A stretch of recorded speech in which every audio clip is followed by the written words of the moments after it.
closest friends, my homies, people who I done took care of their whole family. I done took care of everything for them, looked out for them, put them in the game, everything turned on me. Fear is stronger than love. Remember that. Look. I guess sometimes when a nigga speak, I gotta watch my tongue. Like stupid bitch, how the fuck you cheat? But I'm the one that won. So that's why I'm steady thanking God for all that fuck shit you did. So that's why I keep on thanking God for all that fuck shit you did. I bust on her face for my kids. I don't got respect for no bitch. Put a protect on your wrist until you ran into them niggas. That's when you bought up your vid. Nigga ran off with your shit. Welcome to episode 4 of Behind the Buzz. I'm your man Lance Marvel. It's a special edition with your man Jay Sizz. FCP, you know what we do, we get it down. So before we get into the lyrics, let's talk about the project, If I'm Being Honest, as a whole. So I noticed the many lines that you have on the cover art, and I also know, I don't know if the viewers know, but you also have a line tattooed on you. So what does the line symbolize in your project and in your life? Well, for me, it's always been a personal thing and a deep, like, sort of spiritual connection I've always had with lions. You know, I've always felt that I'm lion-hearted. I resemble a lot of different character traits that of a lion. You know, but I've always like been a fan of them. I've always marveled at them, the way they, you know, act, the way they move in pride, the way they, you know, they're different from so many other animals, the way they're the king of the jungle, you know, so many different things I've marveled at, you know, so I've just always had a deep connection with them, and that's it. So let's talk about specifically the song that we're going to be looking into today, Eve Was A Scorpio. Now, we know the story of Adam and Eve. We know Eve was the one who took the fruit when she wasn't supposed to. But in your song, you make her a Scorpio. So I'm interested in knowing your past experiences with Scorpio women and how that might have influenced the title of your song. Yeah, I've had my fair share of women, I'm not going to lie. And I've had, you know, a good amount of time spent with some Scorpios. So I definitely, like, can say, like, they definitely share a certain trait where, like Eve, they're incapable of being faithful. You know, we've all been, you know, had our first crush, we've all had our first love and whatever. And I guess I had my first, like, big betrayal with, like, a Scorpio or two. So that was, like, one of those things where it happened and I learned from it and I got to spin it and turn it into something for the album that I originally didn't even know I was going to end up doing. So does that mean it's a red flag for all Scorpios, or you believe in the zodiac? I'm not gonna lie, I don't want to say I believe in the whole zodiac, but I definitely look at Scorpios a certain way. I'm not gonna lie. Like, there's a lot of fine women out there that are Scorpios. Like, they be bad, but they be, you know what I'm saying, wicked. Yeah. I feel you. Now we're about to dive into the lyrics of my song, Eve Was A Scorpio, on my album, If I'm Being Honest. Stupid bitch, how the fuck you cheat, but I'm the one that won. That's why I'm steady thanking God for all that fuck shit you done. Why I'm steady thanking God for all that fuck shit you did. So break that down for me. I feel like that's a lot right there in your chorus. Yeah, it's very specific, you know what I'm saying? We got time. Yeah. Well, I know we got time, but just to make a long story short, and still be a little in depth, I was like I said, I was fortunate enough to go through, you know, that situation where someone actually betrays you and cheats on you.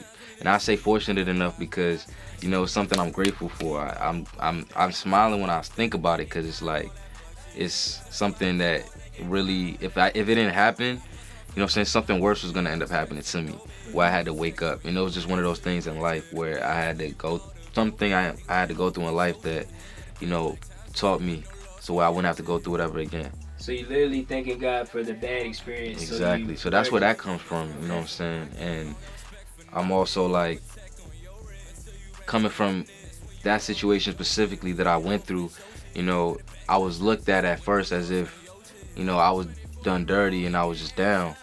But little did they know, and especially the girl in question, of course we won't say her name because I be forgetting she's alive.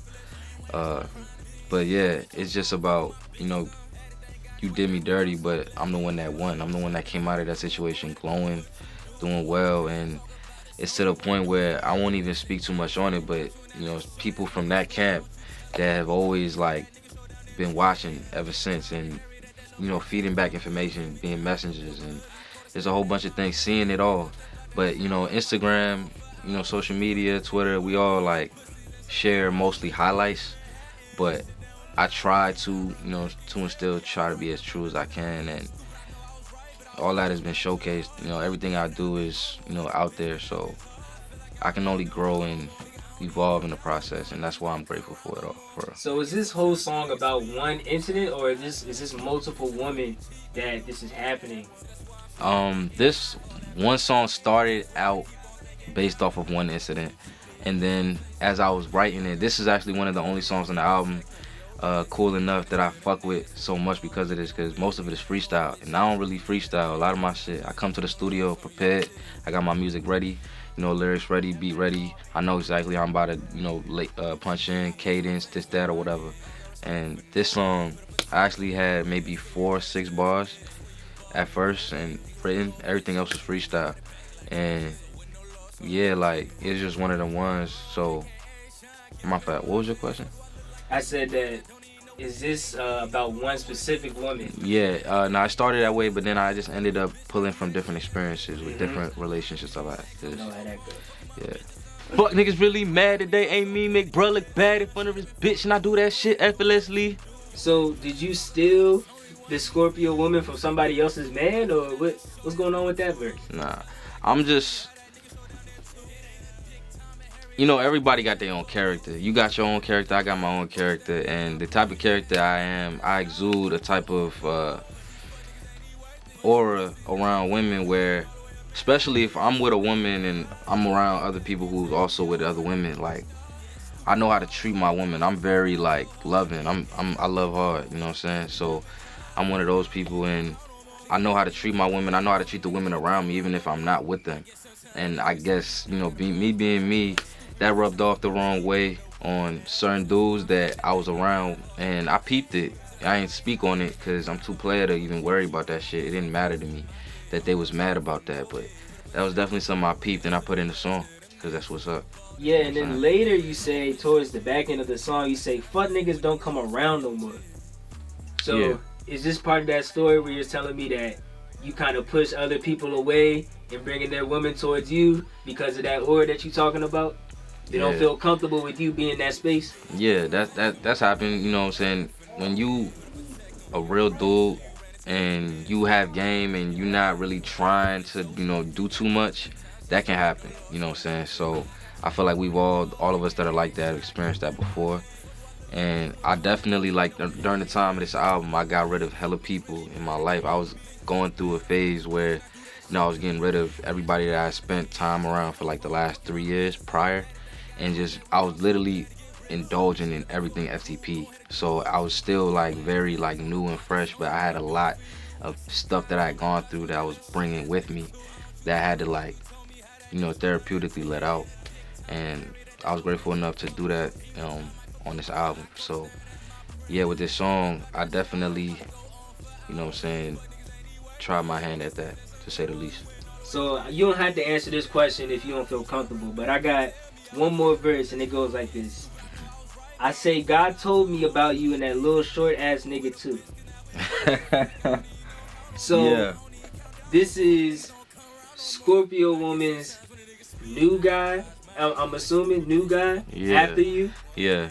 God told you. I'm just trying to put it together.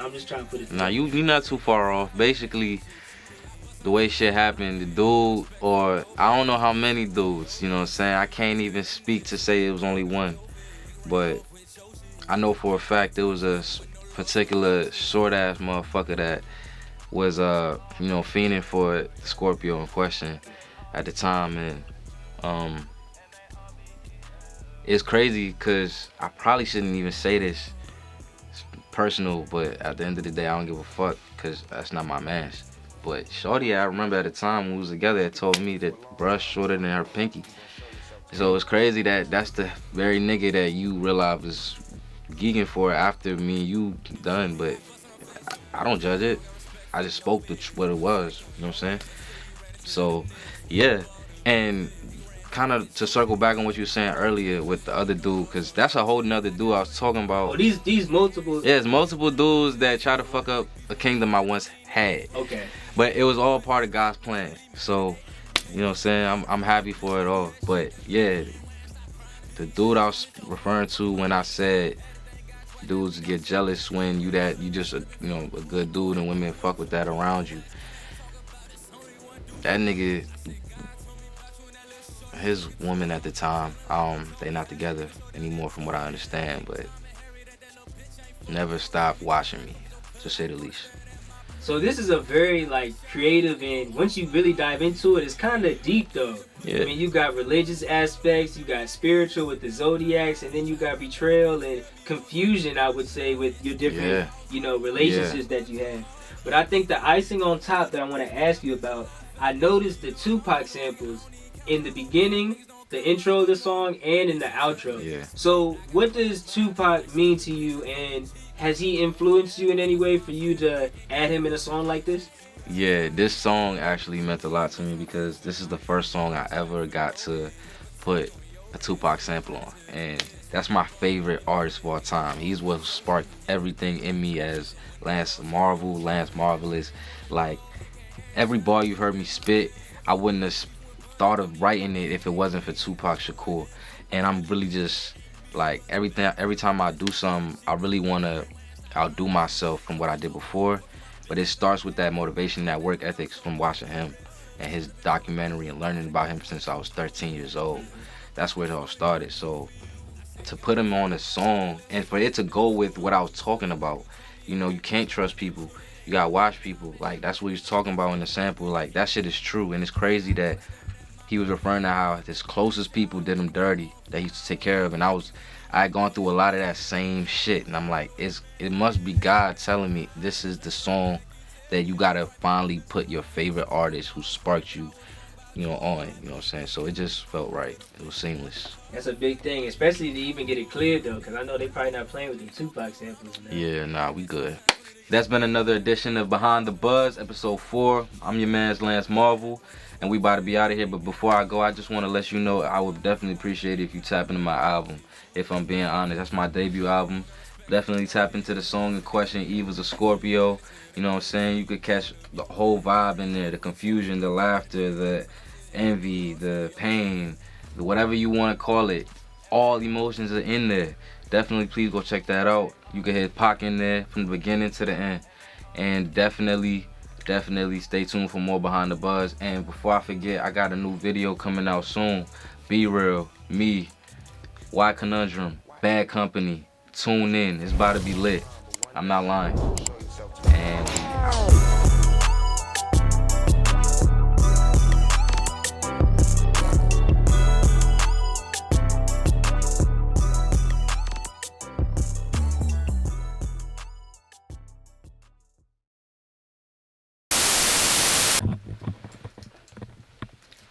Welcome to another out on Apple, Spotify. I lied, it's not on Spotify. It's out on Apple. It's out on Spotify. It's out on SoundCloud. Again. Fuck. It is. Welcome to episode 4 of Behind the Buzz. Let me do it again. Fuck niggas really mad that they ain't me, make it look Big bro look bad in front of his bitch and I do that shit effortlessly.